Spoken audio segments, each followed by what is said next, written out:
Next gen நேயர்களுக்கு வணக்கம்.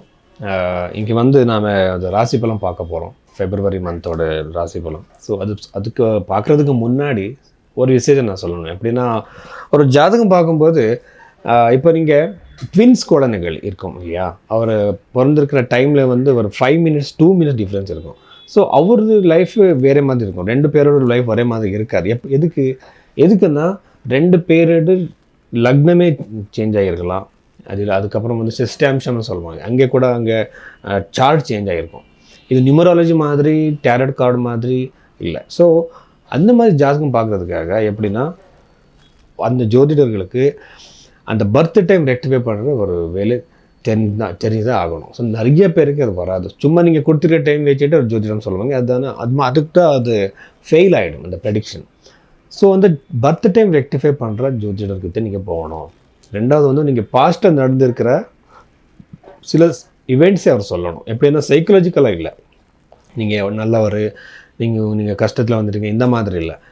உங்கள் லைஃப்பில் இந்த மாதிரி இவெண்ட்ஸ் நடந்து இதுக்குன்னா உங்கள் பாஸ்ட் சொன்ன ஒரு ஆள் உங்கள் ஃப்யூச்சர் கூட சொல்கிறதுக்கு தகுதியான ஒரு ஜோதிடர். ஸோ அவரை விட்டுடாதுங்க. ஸோ அவருக்காக அவர் அந்த மாதிரி ஜாதகம் பார்க்கணும். மூணாவது வந்து ஒரு பரிகாரம் கொடுக்கும்போது என்னென்னமோ மேஜிக்கல் ரெமெடி உங்கள் தலையெடுத்து நான் மாத்திரன்ற மாதிரி சொல்கிறது இல்லை. எப்படின்னா, ஒரு ஜாதகம் பார்த்ததுக்கப்புறம் பிருஹத் பராசர ஓரா சாஸ்திரத்தில் எழுதியிருக்கிற அந்த ரெமெடிஸை கொடுக்கணும். அங்கே வந்து காஸ்ட்லியான ரெமெடிஸ் ஒன்றும் இல்லை. ஜெம் ஸ்டோன்ஸோ நியூமராலஜி கருங்குலிமெல்லாம் வெறும் மந்திர ஜபம் மட்டும்தான் இருக்குது. அது நீங்களே பண்ணிக்கலாம். ஸோ இந்த மாதிரி ஜாதகத்தை விவரமாக பார்க்குறதுக்காக நீங்கள் பைரவி ஆஸ்ட்ரோவில் நீங்கள் உங்கள் கன்சல்டேஷன் புக் பண்ணுங்கள். இந்த மீன ராசியில் பிறந்தவருக்கு வந்து இந்த 2026 ஃபெப்ரவரியில் என்னென்ன யோகங்கள் இருக்குது நம்ம பார்க்கலாம். யோகங்கள் என்ன எல்லா பாசிட்டிவே கிடையாது, நெகட்டிவ் கூட இருக்கும். இப்போ நாம் இந்த ராசியில் இருக்கிற வந்து நிறைய பேர் கேட்குற கேள்வி ஒரே ஒரு கேள்வி, சார் சாடை சாத்தி எப்படி எனக்கு பிரச்சனை கொடுக்குமா? பாருங்கள், சாடை சாத்தி விஷயத்துமே நான் நிறைய ரிசர்ச் பண்ணியிருக்கேன். சில பேர் வந்து சாடை சாத்திலே தான் சக்ஸஸ்ஃபுல்லாக இருக்காங்க, சில பேர் வந்து தான் ஃபெயிலியராக இருக்காங்க. இது எல்லாத்துக்குமே மெயின் காரணம் வந்து அஷ்டக வர்க்கத்தில், அது எல்லாமே பின்னாஷ்டக வர்க்கம்னு சொல்லுவாங்க. அங்கே இருக்க சேட்டர்னுக்கு இருக்கிற கம்மியான பாயிண்ட்ஸ். சேட்டர்ன் மார்க்கன் ஆகிருக்கணும். சேட்டர்ன் உங்களுக்கு யோகக்காரக பிளானட் ஆகிருக்கக்கூடாது. தசா ஸ்கீமில் சேட்டர்ன் இருக்கணும். இது எல்லாமே ரூல்ஸ் ஃபுல்ஃபில் ஆனால்தான் உங்களுக்கு அந்த பிரச்சனை வரும். ஒருவேளை இது ஏதாவது ஒரு விஷயம் இல்லைன்னா கூட உங்களுக்கு அந்த பிரச்சனை வருது. நீங்கள் பயப்படுறதுக்கு ஒன்றுமே இல்லை. ஒருவேளை உங்களுக்கு பயம் இருந்தாலும் கூட நீங்கள் அனுமான் சாலிஸ் சொல்லலாம், நீங்கள் அனுமான் கோவிலுக்கு போகலாம், நிறையா ரெமிடிஸ் இருக்குது. பயப்படுறதுக்கு ஒன்றுமே இல்லை. நெக்ஸ்ட் விஷயம், இந்த ராசியில் பிறந்தவருக்கு வந்து இந்த ராசியாதிபதி வந்து சதுர்த்த ஸ்தானத்தில் இருக்கிறதுனால ப்ராப்பர்ட்டி வாங்குகிற யோகம், வீடு கட்டுற யோகம் கண்டிப்பாக இருக்குது. அது இல்லாமல் 7ஆம் அதிபதி வந்து 11th ஹவுஸில் இருக்கிறதுனால கண்டிப்பாக கல்யாண யோகம் இருக்குது, திருமண யோகம் இருக்குது, நல்ல சம்பந்தம் ப்ரப்போசல் வர வாய்ப்பு இருக்குது.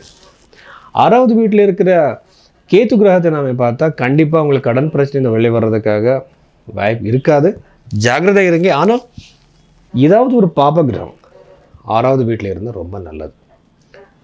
ஃபார் எக்ஸாம்பிள், நீங்கள் ஸ்போர்ட்ஸில் இருந்தால், காம்படிஷன்ஸில் இருந்தால், காம்படிட்டிவ் எக்ஸாம்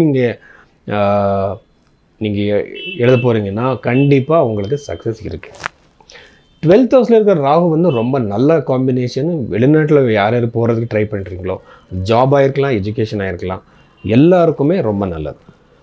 ஸோ இது எல்லாமே நல்ல காம்பினேஷன்ஸ் இந்த மீனராசி இருக்கும்போது எனக்கு கான்சன்ட்ரேஷன் இருக்கிறது வந்து கல்யாண விஷயத்தில் வந்து கண்டிப்பாக இவருக்கு சக்ஸஸ் இருக்காது. எப்படின்னா டிலே ஆகும், நல்ல சம்மந்தம் வராது, வந்தாலும் கூட அது கல்யாணம் வர போகுது. இந்த மாதிரி இருக்கும்போது கொஞ்சம் வெயிட் பண்ணுங்கள்.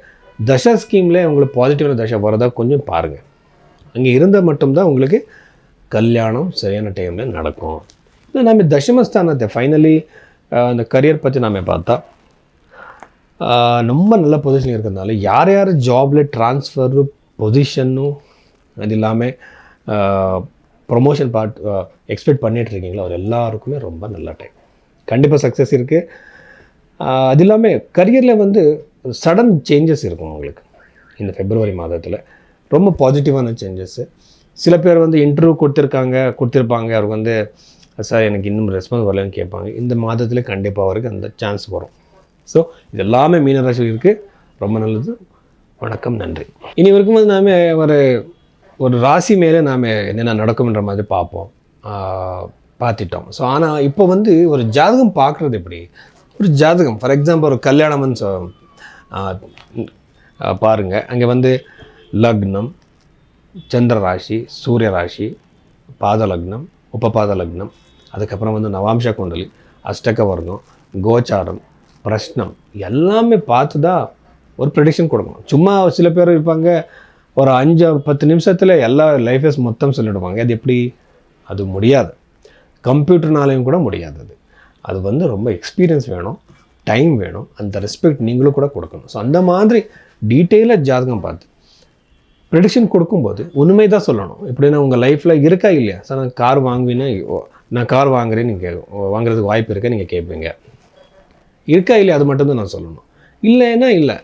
ஸோ நீங்கள் அதை அக்செப்ட் பண்ணிக்கணும். ஸோ இது வந்து கர்மத்துலேருந்து நமக்கு வரப்போகிற இந்த ப்ரெடிக்ஷன் வந்து அது யாராலையும் மாற்ற முடியாது. அதனால இருக்கிற உண்மையை நீங்கள் அக்செப்ட் பண்ணிக்கணும். அந்த மாதிரி நீங்கள் ஜாதகம் பார்க்குறதுக்காக உண்மையை தெரிஞ்சுக்கிறதுக்காக நீங்கள் பைரவி ஆஸ்ட்ரோவில் நீங்கள் கன்சல்டேஷன் எடுத்துக்கோங்க.